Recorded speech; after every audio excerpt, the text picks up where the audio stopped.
मोदी जी ने गाया था, सौगंध मुझे देश नहीं मिटने दूंगा, देश नहीं झुकने दूंगा, देश नहीं रुकने दूंगा, वचन भारत माँ को तेरा शीश नहीं झुकने दूंगा।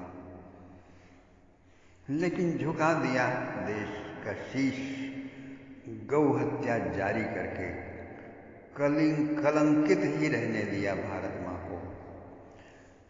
हिंदू मिट रहा है बंगाल से, हिंदू मिटा कि देश मिटा।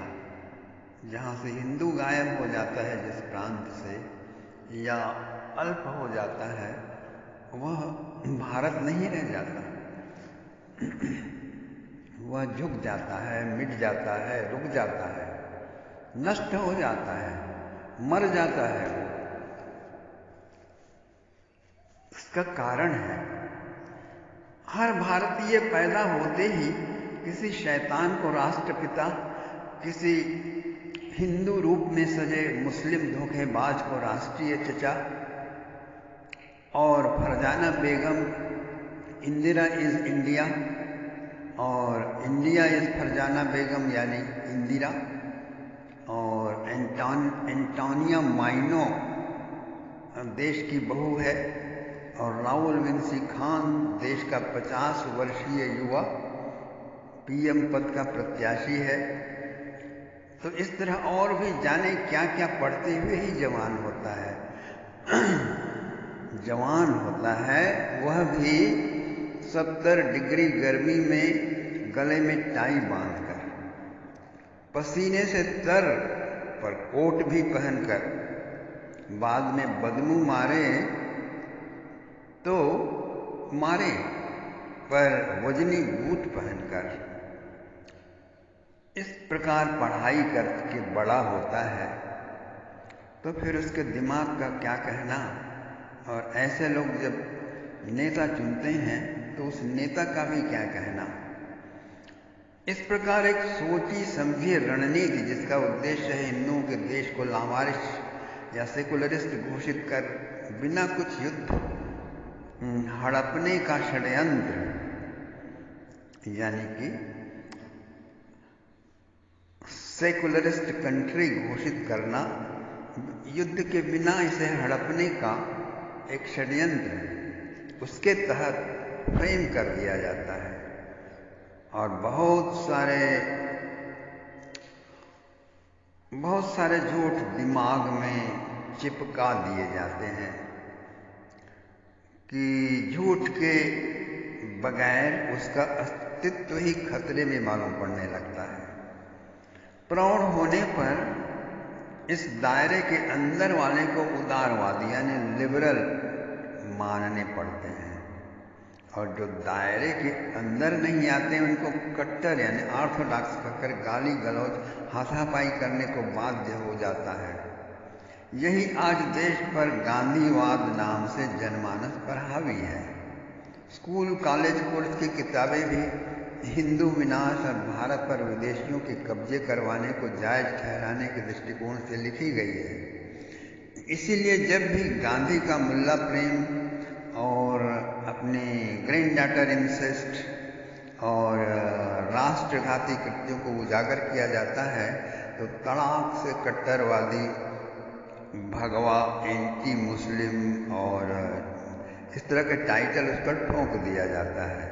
तो गांधीवाद क्या कहता है मित्रों, वह भी समझ लीजिए। गांधीवाद यानी 3-4 फैक्टर्स हैं। पहला है, अहिंसा की आड़ में बुजदिल कायर हो, अपनों को लुटते पिटते देखते रहो, अपनी बहु बेटियों का हरण बलात्कार पर शस्त्र न उठाओ, बस मायूस ताकते रहो, यदि उठाए तो कट्टर हिंदू हो जाओगे। तो दूसरा, कोई तुम्हारे घर संपत्ति कब्जाए तो पहले उसकी भाषा सीखो, कानून समझो, अदालत जाओ।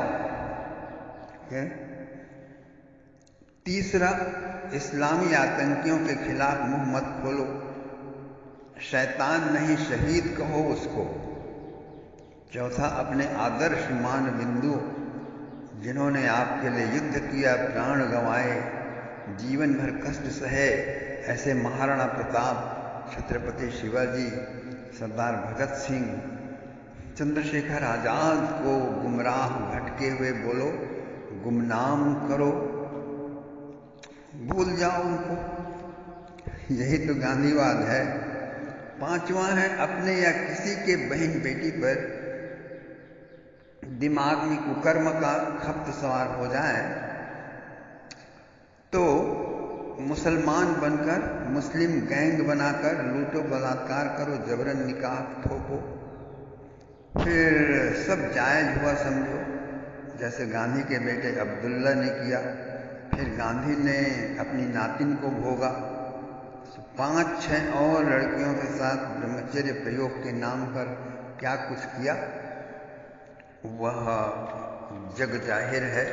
लेकिन केवल एक मोदी ही है जो छिपाता है, उस पर लिखी किताबों को बैन कर देता है भारत में। यानी भारत देश के लोगों को अंधेरे में रखना चाहता है। वो गांधी का महापाप है, मुस्लिम कट्टरपंथ को बढ़ावा दिया, केवल हिंदुओं को अहिंसा का पाठ पढ़ाया जैसे अंग्रेज चाहते थे। छठवां भाग है गांधीवाद का। गांधी ने सिखाया, कोई मार रहा है तो उसको समझाओ, हृदय परिवर्तन करो या मर जाओ। पर मुस्लिमों को कभी ना कहा कि मत मारो। जैसे गांधी उपदेश देता रहा, मोदी भी गांधी भगत ही है, उसी के नक्शे कदम पर चल रहा है। बंगाल में हिंदू मरकट रहे हैं, जल भुन रहे हैं। तमिलनाडु में लुटते हिंदुओं की रक्षा नहीं की, कोई प्लान नहीं है। लॉकडाउन में केजरी ने जब हजारों मजदूरों को दिल्ली से भगाया तो भी मोदी ने नहीं बचाया उन्हें। तो मोदी भी अपने हिस्से का भयंकर खतरनाक आदमी है। उसे अनेक लोग हिंदू शुभ चिंतक या हिंदू राष्ट्र लाने वाला मानते हैं, पर जो गो रक्षा नहीं कर सका, इतने बहुमत पाकर के भी अयोध्या राम मंदिर के बगल में भयंकर आतंकियों को मस्जिद बनाने दे रहा है, वह क्या देश का भला करेगा? वह क्या हिंदू राष्ट्र बनाएगा? यही गांधीवाद का जहर है मित्रों। सातवां, अपने हिंदू, बौद्ध, जैन, सिख सबके हथियार छीनकर और मुस्लिमों, ईसाइयों और वामियों को और सेकुलरिस्टों के सामने मरने को स्वयं को झोंक दो, ताकि हृदय परिवर्तन का या विश्वास जीतने का इंतजार कर सको। इस प्रकार इन महाभयंकर गांधीवाद की परिभाषाओं में जो खरे नहीं उतरता उसे ऑर्थोडॉक्स यानी कट्टरपंथी या भगवा वाला बोलकर उसका हौसला तोड़ा जाता है। 5000 साल प्राचीन भविष्य पुराण में आगामी जीसस क्राइस्ट के लिए दारुण शब्द का प्रयोग किया गया। पहली बार बचपन में जब कल्याण से यह भविष्य पुराण एक अंक के रूप में निकला, तब मैंने पढ़ा था, तो मैंने भी उसे अनुचित समझा, क्योंकि जीसस क्राइस्ट साधु जैसे दिखाई देते हैं। और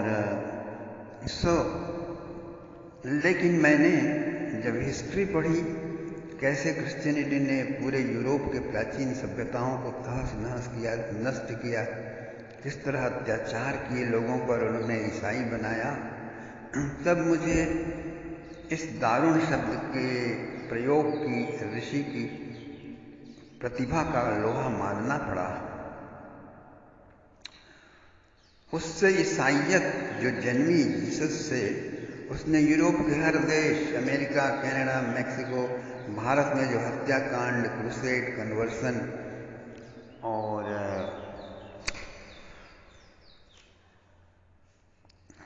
जो ढेर सारे कन्वर्सन हुए, उनके नाम पर जो निर्दोषों को खून बहाया गया, धर्म, ईसाई धर्म में लाने के लिए जो खून बहाया गया, वह महा भयंकर था। वैसे ही भविष्य पुराण ने इस्लामिस्ट के लिए भी उच्चालापी, लिंगच्छेदी, भीषण पापी के रूप में वर्णन किया है। सब उच्चालापी, जोर से बोलने वाला, लिंगच्छेदी, खतना वाला और भयंकर पाप को भी स्वर्ग ले जाने की सीढ़ी मानता हुआ जिंदगी भर भ्रम में पड़ा रहता है, उसको मुसलमान कहते हैं। वैसे ही गांधी ने अहिंसा सिखाने के लिए 30 लाख हिंदुओं की हत्याएं की, धर्म के आधार पर देश बंटवाया, पर हिंदुओं के वंशजों पर जबरन तिकड़म से उन्हीं आतताइयों के गुणगान के किस्से बनवाकर पढ़वाए जा रहे हैं। यदि कोई कुछ कहता है तो कट्टर कहकर सुनते नहीं हैं।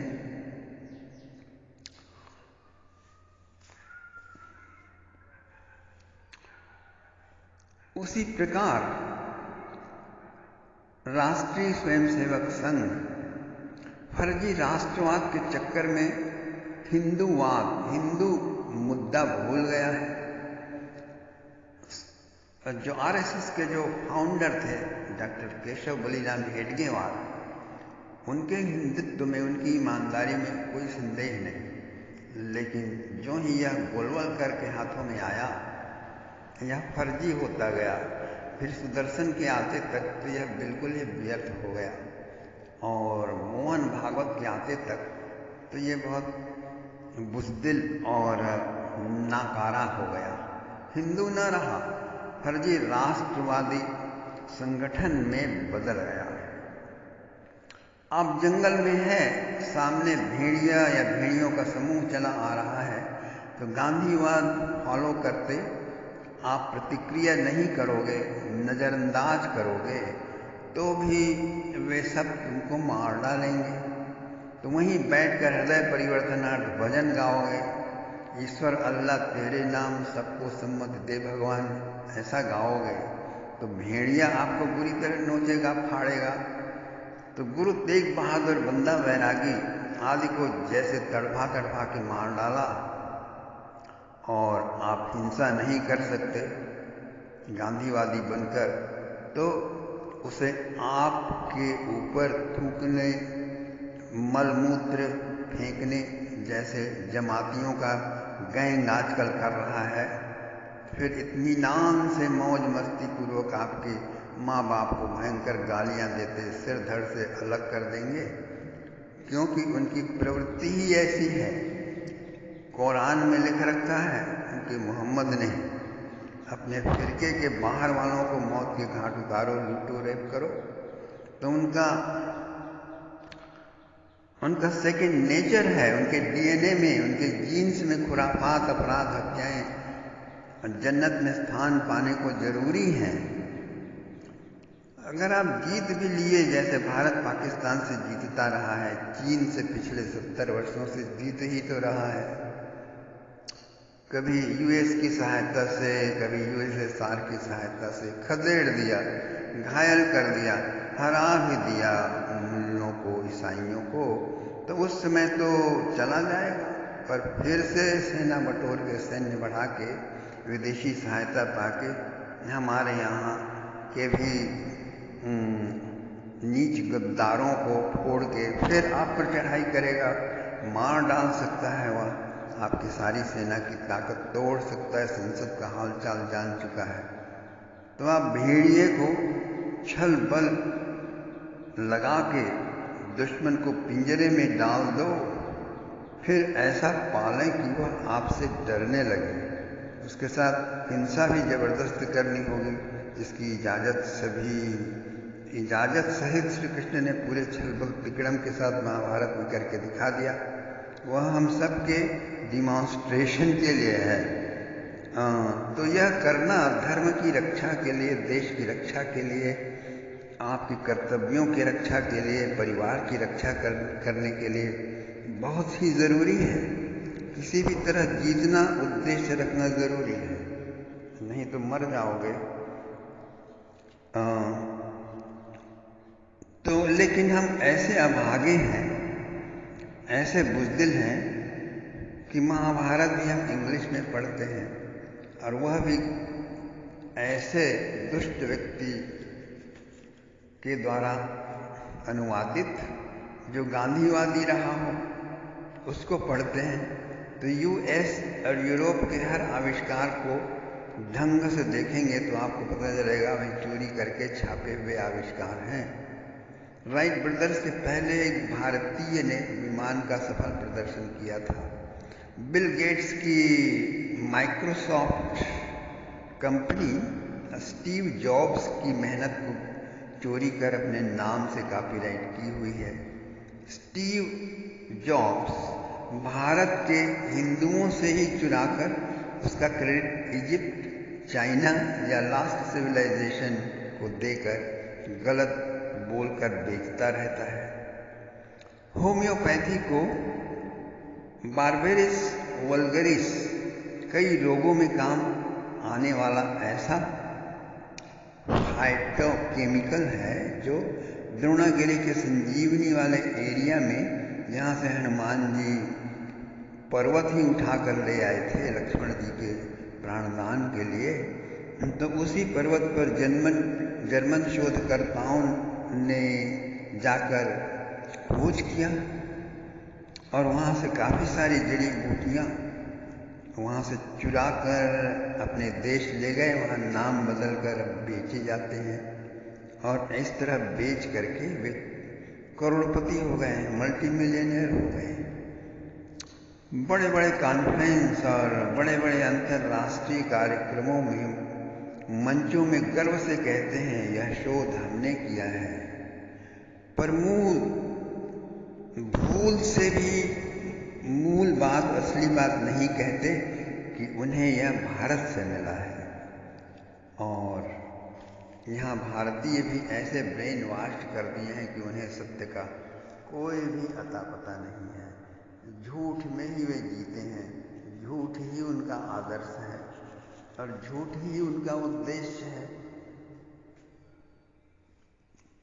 तो मेरे बंधुओं, तमसो मां ज्योतिर्गमय असतो मां सद्गमय, हम आपको इस अंधेरे से प्रकाश में लाना चाहते हैं।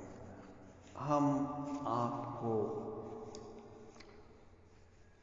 न केवल भौतिक ज्ञान के प्रकाश में अपितु ब्रह्म ज्ञान के प्रकाश में लाना चाहते हैं।